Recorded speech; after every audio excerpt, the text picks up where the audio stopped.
So, as Valentine's Day is just around the corner, I wanted to make this video and talk about relationships, and not just because of Valentine's Day, but if you've seen the mayor of Toronto having an affair, and he's an official figure and all that, and then you have the Google executive, another top ranking person, and this one is different.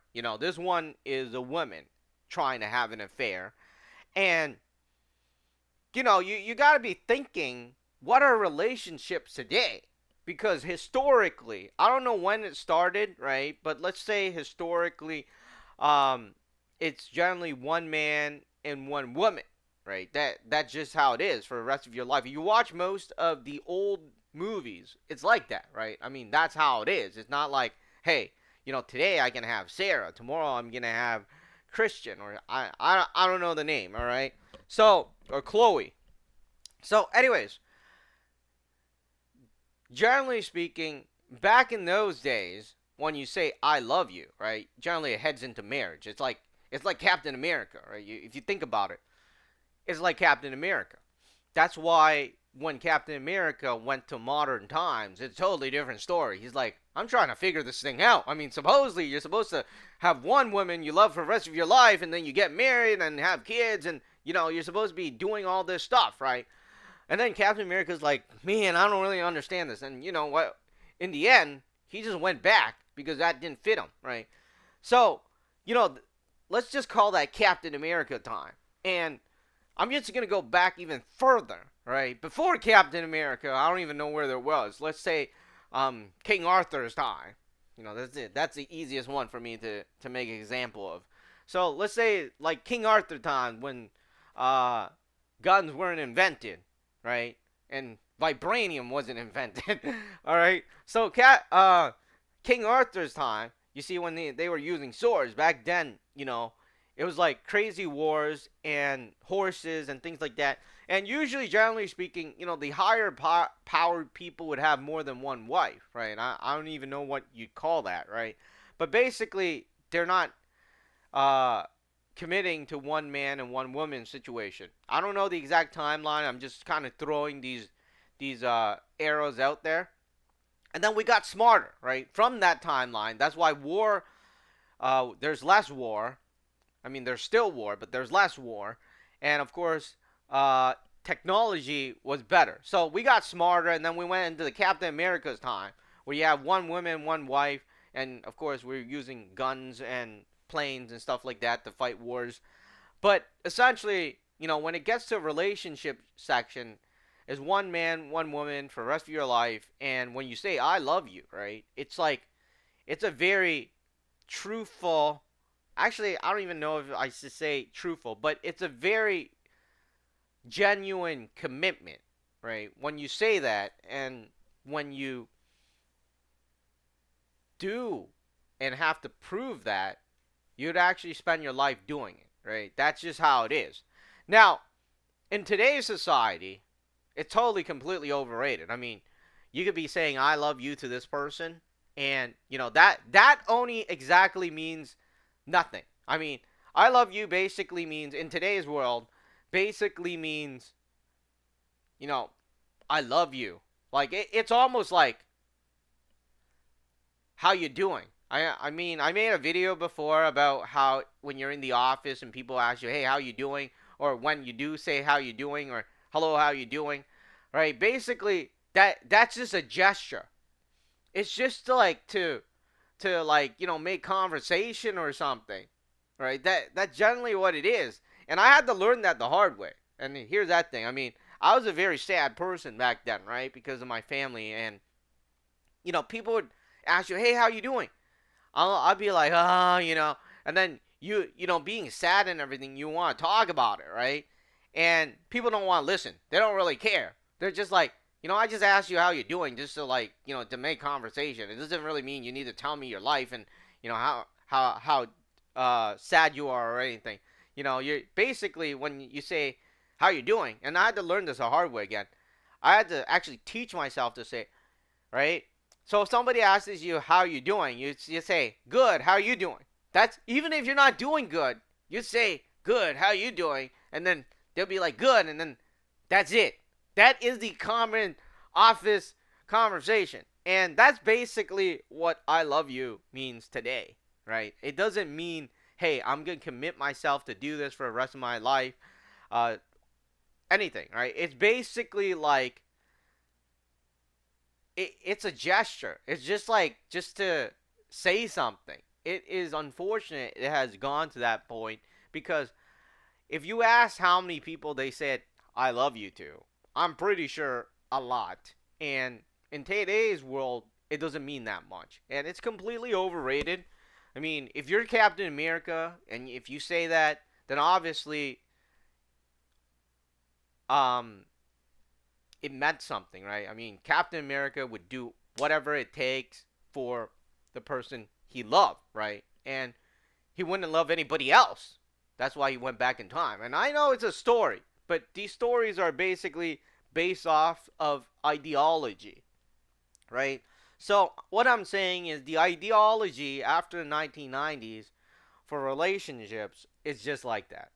Unfortunately, if you have somebody and you love them and it's like the Captain America style, not like the King Arthur style, actually, it feels like we degenerated back into the King Arthur era, right? Where there's no gender equality, and of course, what happened is that you're not really committed versus the Captain America era.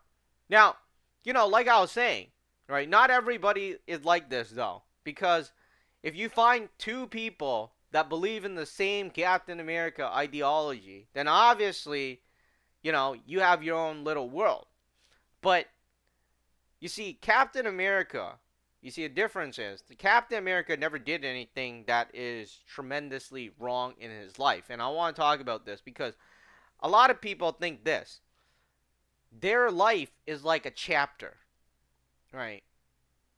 And when they close that chapter, they throw the book away. And basically, that's the end of it all. You could just start something new again. That's not how it works. I mean, a chapter is a is a short story in a book, and what happens is even if that chapter closes, right? People could still read back on it. It's still part of you because life is like a book. It's not like a chapter, and if you do something wrong, it's still there. And sure, I mean, some people may regret it and all that, but it makes no difference. It's still there, and it's still part of the book. I mean, you may hide it, right? But that would be lying to yourself. I mean, a lot of people like to lie to themselves, and pretty much like, let's say they were like some sort of criminal, right? And I know that you shouldn't judge people that were criminals, that did do their time and things like that, but it's still part of your life. And I appreciate people that was like, some people actually told me things. Yeah, I used to steal things and stuff like that, but I don't do it anymore. I mean, it was wrong, and it was during those times when I was poor and all that other stuff. And, I kind of learned afterwards, I appreciate and understand it, right? And then there's people that just hide everything. And I don't appreciate those people because clearly speaking, first of all, I don't know if they really actually learned anything. Maybe they got away with it, right? Most of the times, if you do research, right, people that commit crimes will commit it again, right? That's why police, if they're going to look for a person doing drugs or doing crimes or something like that, they'll go back to the same person that they already know that used to already done it before, right? Because if you've done it before, you're more likely to do it again. So, anyways, right? A life and even relationship should be like a book. It shouldn't be like a chapter. You end one chapter, and it's like, I'm gonna start something new. So, food for thought. And it's very interesting that we've gone back to that situation. The only difference is, right? The only difference, looking at the mayor of Toronto and the Google executive, the only difference from Captain America's era and King Arthur's era is that King Arthur, since we degenerated back into King Arthur's era because we're no longer that intelligent in Captain America's era, where it's just one woman, one man, and then you try to make the relationship work by working hard, making a family, supporting each other and everything. All of these compassionate things where basically you're just trying to have a fulfilling life, right? Now, while it feels like we degenerated back into the King Arthur era, the only difference is that here's the big difference. Back then, it was only the rich people, right, that were able to have mistress and stuff like that, more than one woman. Not only the rich people, but mostly only men, right? But in today's era, it's very different. You have rich people, you have poor people, you have man, you have woman. Looking at the Google thing, right? So when people say "I love you" in this situation, I feel it's very overrated. It's like, which era are you talking about? Are you talking about the era of Captain America, where hey, you want to have this situation happen, and then you look back at their history? Hey, how many persons have you told "I love you"? How many person have you been with? It's very interesting on that too, because if you're looking 1,000 years from now, so people 1,000 years later is gonna be looking at these arrows and like, well, look at this. So relationship back then was like this, and then you have the Captain America era, and then you have the 2000s, which is like man, woman was like, you know, I guess they semi-commit, right? I'd say this is like semi-commit, and uh, it's a very interesting era, and that's all I wanted to talk about. So when you say that I love you, think about which era you're talking about and what you really mean. Because that word, love, is supposed to have a meaning. And historically, I guess, did have a meaning. So when you say it, do keep in mind that it does have a meaning, and, hopefully you understand the meaning. Because if you think about it, when you go into that marriage thing, and then, in your wedding, there's a vow, right? There's a bunch of vows, and these vows are like, basically, if you're sick, ill, rich, poor, whatever, they'll be there, right? And that's supposed to have a meaning too. And it all kind of converges towards that one word, which is love, right? I mean, if you love somebody, if they're sick, if they're poor, if they're aging or rich or poor, it shouldn't make a difference. But if it does make a difference, then you really want to question yourself if you really love that person, and perhaps if you're understanding of the word love. And, it's very interesting that in today's society, supposedly we're getting more intellectual, we're smarter than before, right? Because before we didn't know gender equality, and now we know gender equality. But gender equality doesn't mean you could be, you should be heading down into the ditch, right? Just equally. It's like before only the men was bad, right? Now you have both the woman and the men that cheats. So, you want to be heading toward the positive side, which is where the human civilization is getting smarter, not in the situation where everybody's cheating. And then you're using the word love and marriage interchangeably as some sort of, I don't know, I don't even, like, half of them probably say it for the heck of saying it, right?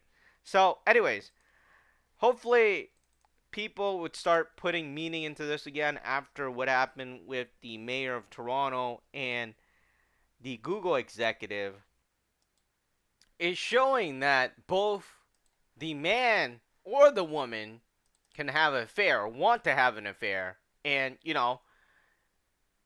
it's only a matter of the good people or the bad people.